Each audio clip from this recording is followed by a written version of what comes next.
নমস্কার। আজকে দেবগুরু বৃহস্পতি নিয়ে আলোচনা করব। দেবগুরু বৃহস্পতি রয়েছে এই মুহূর্তে মিথুন রাশিতে। দেবগুরু বৃহস্পতি এই মুহূর্তে মিথুন রাশিতে রয়েছে।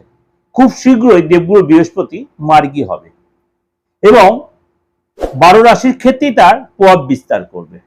আমি আপনাদের কাছে বলেছিলাম যে কোনো গ্রহ যখন তার সিচুয়েশন তার চেঞ্জ হয়, কি বক্রী হোক, মার্গী হোক, অস্ত হোক বা উদয় হোক বা নক্ষত্র চেঞ্জ করুক বা রাশি চেঞ্জ করুক, 12 রাশির ক্ষেত্রে সমাজ সংসার প্রতি তার এফেক্ট একটা হবে। সুতরাং এই যে দেবগুরু বৃহস্পতি 11 মার্চ সকাল 6টা 17 মিনিটে মিথুন রাশিতে মার্গী হবে। ভালো করে শুনবেন, 11 মার্চ 2026 সকাল 6টা 17 মিনিটে মিথুন রাশিতে মার্গী হবে। আপনার রাশির ক্ষেত্রে কিন্তু তার প্রভাব বিস্তার হবে, অর্থাৎ 12 রাশির মতো আপনার রাশিকেও কিন্তু তার এফেক্টটা দেবে। দেবগুরু বৃহস্পতিকে বলে আমরা জ্ঞানের কারক গ্রহ। উচ্চতর জ্ঞান, আধ্যাত্মিক চেতনা, নীতি, বিশ্বাস, সততা, সৌজন্য, ভদ্রতা, এগুলো হচ্ছে বৃহস্পতি দেখে। এবং এই সময় কিন্তু দেবগুরু বৃহস্পতির এই যে মার্গী সিচুয়েশন, আর্থিক দিকটাও কিন্তু আধ্যাত্মিক চেতনার দিকটা, সমাজ সংসারের ক্ষেত্রে কি এফেক্ট দিচ্ছে বা ঐশ্বরিক এফেক্টটা বা এই যে সমাজ সংসারের সিচুয়েশন কি এফেক্ট হচ্ছে সেটা নিয়ে একটু আলোচনা করব। মনে করুন আপনার বৃহস্পতি যদি আপনার চার্টে দুর্বল হয় বা পীড়িত হয়, তাহলে আপনি ভুল সিদ্ধান্ত নিয়ে ফেলবেন, আপনার পেটের প্রবলেম হবে, আপনার প্রতি মুহূর্তে লোকের কাছে একটা অসম্মানিত হয়ে যাবেন, লোকের জন্য করবেন কিন্তু ঠিক সম্মান, এটা রবির জন্য হয় কিন্তু বৃহস্পতির জন্য আপনার পড়াশোনায় মন বোঝাবে, কনসেন্ট্রেট আপনি ভুলে যাবেন, ভুল বিশ্বাস, ভুল সিদ্ধান্ত, সন্দেহবাদী এই ব্যাপারগুলো আসবে আপনার মধ্যে। দেখবেন লোকে আপনাকে নিয়ে বেশি চর্চা করবে, এগুলো কিন্তু হবে দেবগুরু বৃহস্পতি যে আপনার নেগেটিভ। আর পজিটিভ থাকলে ঠিক তার উল্টোটা হবে, লোকের কাছে সম্মান পাবেন। আপনার দেখবেন অল্প পড়াশোনা তাতে মনে লাগা করতে পারছেন, আপনি অল্প বয়সে আপনি ডেভেলপ করতে পেরেছেন, আপনি যে অর্থ কামাচ্ছেন সেটা প্রপার ওয়েতে কামাবে এবং সেটা আপনি সেভিংসও করতে পারবেন। তো বৃহস্পতির এই সিচুয়েশন মিথুন রাশি যে মার্গী হচ্ছে, সুতরাং আপনার জন্য কি এফেক্ট হচ্ছে।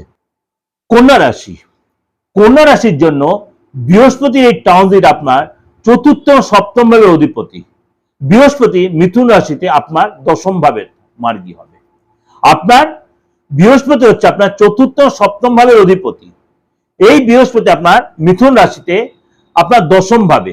এই কারণে আপনার কিছু কিছু জায়গায় আপনি অনেকটাই যে এতদিন আপনার একটা চাপের মধ্যে ছিলেন, সেই চাপের তো অনেকটা আপনি বেরিয়ে আসতে পারবেন। আপনার সম্পর্কের ক্ষেত্রে, ক্যারিয়ারের ক্ষেত্রে, আপনার আর্থিক জায়গাটার ক্ষেত্রে অনেকটা আপনি ডেভেলপ করতে পারবেন। আপনি অনেক বেশি কনসেন্ট্রেট করতে হবে, মনোযোগ দিতে হবে, আপনি ফ্যামিলির লোকেদের হেল্প পাবেন, বাইরে বয়স্ক লোক তারা আপনাকে যত সাপোর্ট দেবে। ক্যারিয়ারের ক্ষেত্রে, চাকরির ক্ষেত্রে আপনার কিন্তু নতুন নতুন যোগাযোগ তৈরি হবে। আপনি যে একদম বসে গেছিলেন, আপনি সেই জায়গায় অনেকটা আবার উঠে দাঁড়াতে পারবেন। আপনার মধ্যে চেঞ্জ আছে, কনফিডেন্স বাড়বে এবং আপনার দীর্ঘ সময় যে সম্পত্তিগত প্রবলেম চলছে সেটা বেরিয়ে আসতে হবে। ঝামেলা ছাড়াই অনেক কাজ আপনি অনেক ঝামেলা আসলে অনেক সুস্থ হয়ে সেই কাজ আপনি মিটিয়ে নিতে পারবেন।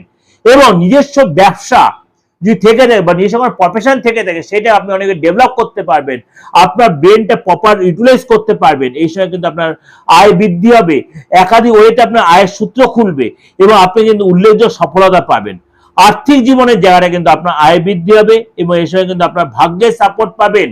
এই সময় যদি আপনি অবিবাহিত থেকে থাকেন, এই সময় কিন্তু আপনার বিয়ের যোগাযোগ তৈরি হবে এবং বৃহস্পতির এই যে মিথুন রাশিতে বক্রীর জন্য আপনার জীবন সাথীর সাথে কিন্তু আপনার সুসম্পর্ক তৈরি হবে, ব্যক্তিগত লাইফ আপনার ভালো হবে এবং আপনি এই সময় কিন্তু কোনো তীর্থস্থানে যাবেন, সেখানে সময় কাটাবেন, কোনো গুরু আশ্রমে যাবেন, কোনো গুরু দীক্ষা নিতে পারেন, সেখানে সেবা করতে পারেন। এই সময় কিন্তু আপনি কোনো সম্পত্তি কিনতে পারেন, বিশেষ করে কোনো জমি কিনতে পারেন, ভূমি কিনতে পারেন বা সম্পত্তি লিটিগেশন সেটা আপনি মিটিয়ে দিতে পারবেন। এইসব আপনার দেখবেন সততা আসবে, সত্যতা আপনার মধ্যে থাকবে, কিন্তু আপনার বিশ্বাস বাড়বে, বোঝাপড়া বাড়বে এবং উভয় আপনার শরীর স্বাস্থ্য কিন্তু আগের চেয়ে অনেক বেটার, রোগ প্রতিরোধ ক্ষমতা বাড়বে এবং নিজেকে অনেক উর্জান ও কনফিডেন্স বাড়বে এবং লোককে আপনি কনভিন্স করতে পারবেন। সামগ্রিকভাবে আপনার শরীর স্বাস্থ্য অনেকটা বেটার আপনি ফিল করতে পারবেন। আপনি এই সময় কিন্তু মনে করুন আপনি কোনো নিজস্ব কোনো ব্যবসা বা নিজস্ব চাকরি বা কোনো ইয়েতে আছে, আপনার প্রফেশনে আছেন, কোন ল প্রফেশনে আছেন, কোনো আর্থিক প্রফেশনে আছেন, সেগুলো কিন্তু আপনি ডেভেলপ করতে পারেন বৃহস্পতি এই মার্গী সিচুয়েশন। অর্থাৎ আর্থিক যাতে আপনার দীর্ঘদিন যে ডিস্টার্ব চলছে সেখানে অনেকটা আপনি বেরিয়ে আসতে পারবেন। এটা ওভারঅল একটা প্রেজেন্টেশন আপনাদেরকে দিলাম, অবশ্যই আপনাদের ভালোই হবে, ভালো হবেই। তাও অসত্ত্বেও আপনাদেরকে যে একটা ইনফরমেশন দেওয়ার মতো করে দিলাম, আপনাদের ভালো লাগলে অবশ্যই লাইক করবেন এবং যত পারবেন লোকেদের শেয়ার করবেন। যারা আমার নিয়মিত ভিউয়ার্স তারা তো শেয়ার করছে, যারা নতুন ভিউয়ার্স, যারা নতুন দেখে তারাও এই প্রোগ্রামটা, আমার চ্যানেলটা যদি সাবস্ক্রাইব করে রাখেন, প্রত্যেকটা প্রোগ্রাম সবার আগে আপনাদের পৌঁছে যাবে। আর যদি মনে হয় আমার প্রোগ্রাম আপনাদের ভালো লাগে বা আমার প্রেডিকশন ভালো লাগে, তাহলে অবশ্যই আমার কাছে যোগাযোগ করতে, অনলাইনে বা অফলাইনে, দেশে বা বিদেশে, যে কোনো ধর্মের যে কোনো সম্প্রদায়, আপনার ডেট অফ বার্থ থাকুন, সবাই আমার সাথে যোগাযোগ করতে। ভালো থাকবেন, নমস্কার।